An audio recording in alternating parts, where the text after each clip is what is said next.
बिस्मिल्लाहिर्रहमानिर्रहीम। Welcome to the Quaid-e-Azam institute of medical and sciences. तो community health for part 2 LHVs हम लोग पढ़ रहे हैं रिप्रोडक्टिव हेल्थ, और आज का हमारा टॉपिक है रिप्रोडक्टिव ट्रैक्ट इन्फेक्शन। ठीक है, about 330 million curable RTIs occur globally every year. उन्होंने बोला है कि 330 मिलियन RTIs जो कि क्योरेबल हैं, ठीक है, यानी कि जिनका इलाज है, वो हर साल इतने लोग इफेक्टेड होते हैं। Most of which are occurring in the developing countries, उसमें से बहुत सारे केसेज हैं ना, वो डेवलपिंग कंट्रीज़ में होते हैं।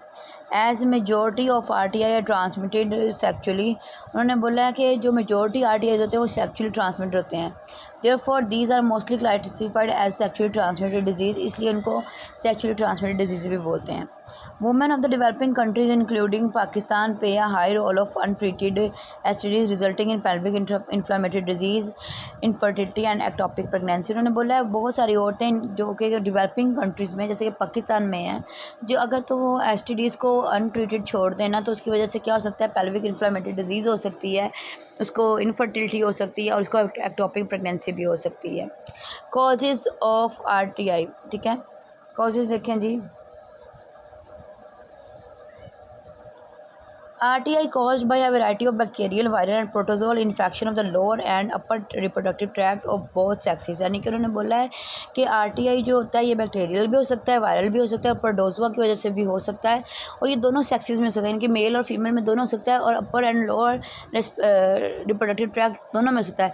अपर एंड लोअर रिप्रोडक्टिव ट्रैक्ट में यहाँ पे मुराद है एक्सटर्नल और इंटरनल ऑर्गन्स के बारे में। ठीक है, अपर बोलेंगे हम लोग जो हमारे अंदर वाले पार्ट है, और लोअर बोलेंगे जो हमारे बाहरी वाले पार्ट्स हैं।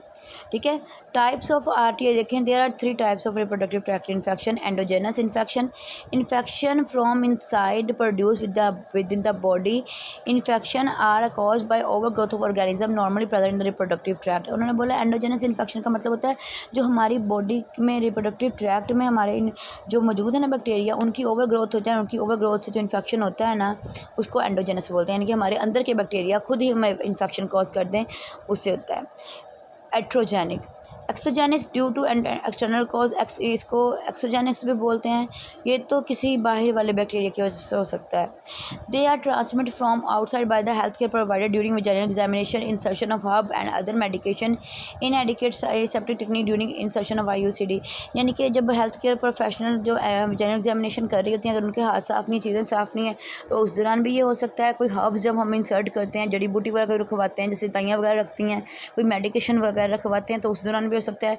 और जब कॉपर वगैरह रखते हैं, तो उसके दौरान भी अगर हम एसेप्टिक टेक्निक यूज़ नहीं करते, तो फिर ये मसला हो सकता है। Sexually transmitted during direct contact of male and female genital organs, जब मेल और फीमेल डायरेक्ट कॉन्टैक्ट में आते हैं, तब भी हो सकता है। Mode of transmission, RTI are usually transmitted through sexual intercourse. उन्होंने बोला RTI यूजली सेक्चुअल इंटरकोर्स के थ्रू ही जाता है। Women can also be infected however from inadequate menstrual hygiene, लेकिन उन्होंने बोला अगर औरतें मेंस्ट्रुअल हाइजीन के दौरान अपने सफाई का ख्याल नहीं रख रही, अपनी इनकी मेंस्ट्रुअल हाइजीन नहीं रख रही, तो उस दौरान भी उनको ये जो मसला है हो सकता है। यूज़ ऑफ अनक्लीन क्लॉथ, अगर वो साफ कपड़ा यूज़ नहीं करी। Insertion of leave and other material into the vagina to prevent pregnancy, अगर वो प्रेगनेंसी से बचने के लिए या अबॉर्शन को इंड्यूस करवाने के लिए कोई मटेरियल यूज़ करी, जैसे जड़ी बूटियाँ वगैरह या कोई मेडिसिन यूज़ करी हैं, लीव्स वगैरह यूज़ करी हैं, उससे भी हो सकता है। और due to lack of cleanliness during child birth, और डिलीवरी के दौरान अगर सफाई का ख्याल नहीं रखते। And unsafe abortion technique and other harmful practices, और जितनी भी हार्मफुल प्रैक्टिसेस हैं, अनसेफ अबॉर्शन है, ये सारे RTI का कॉज बनते हैं। Female RTI originate in the lower reproductive tract, external genitalia, vagina and cervix. Female का जो RTI है वो लोअर रिप्रोडक्टिव ट्रैक्ट में होता है, यानी कि शुरू होता है, यानी कि जैसे कि एक्सटर्नल जेनिटेलिया हो गया, वजाइना और सर्विक्स होगी। In the absence of early treatment can spread to the upper tract, अगर तो इसका सही ट्रीटमेंट ना हो, तो ये अपर रेस्पिरेटरी ट्रैक्ट में अपर रिप्रोडक्टिव ट्रैक्ट में भी ये जा सकता है, यानी कि यूट्रस, फ्लोपियन ट्यूब्स और ओवरीज तक।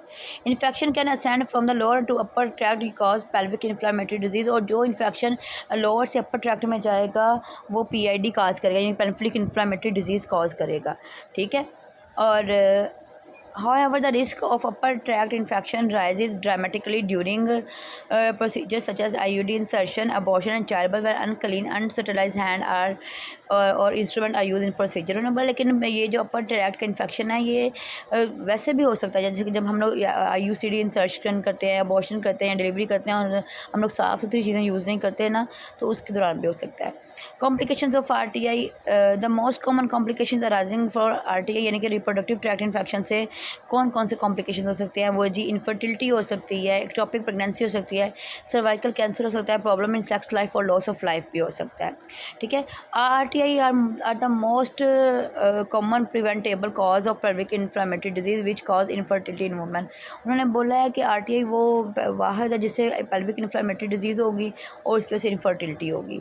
RTI में also have adverse effect on pregnancy, ये प्रेगनेंसी को भी इफेक्ट कर सकता है, including the potentially fatal tube pregnancy भी हो सकती है, अबॉर्शन भी हो सकते हैं, स्टिल बर्थ भी हो सकती है, लो बर्थ वेट भी हो सकता है और कंजेंटल एबनॉर्मलिटी भी बच्चे में हो सकती है।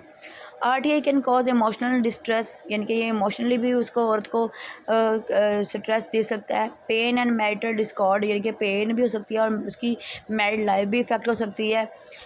15 to 80% of women experience chronic pain और 15 to 80% औरतों को जो है ना पुरानी दर्द होती है यानी कि प्रीवियस उसको दर्द रहती है, विच आर ऑफर डिसेबलिंग जो कि अक्सर ना ख़त्म भी हो जाती है।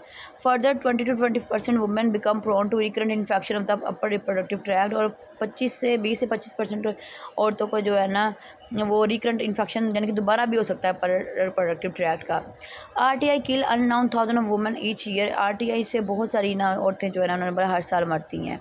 Through cervical cancer the most common and preventable cancer यानी कि जो सर्वाइकल कैंसर है इससे बनती है जो कि मोस्ट कॉमन कैंसर है।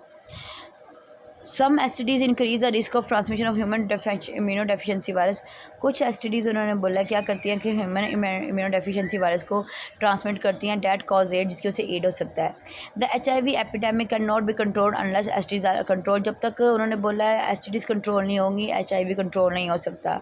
The economic cost to society include loss of productivity and expense in treating the complication of RTI। तो उन्होंने बोला है कि जो हम लोग देखें यानी कि जो इसकी कॉस्ट है ना इकोनॉमिकली कॉस्ट है उसकी वजह से क्या होता है कि अगर हम लोग इसको अनट्रीटेड छोड़ दें तो इससे जो हमारी प्रोडक्टिविटी है वो भी लॉस होती है और RTI की जो मोस्ट कॉम्प्लिकेशन है ना वो भी इससे हो सकते हैं। ठीक हो गया जी।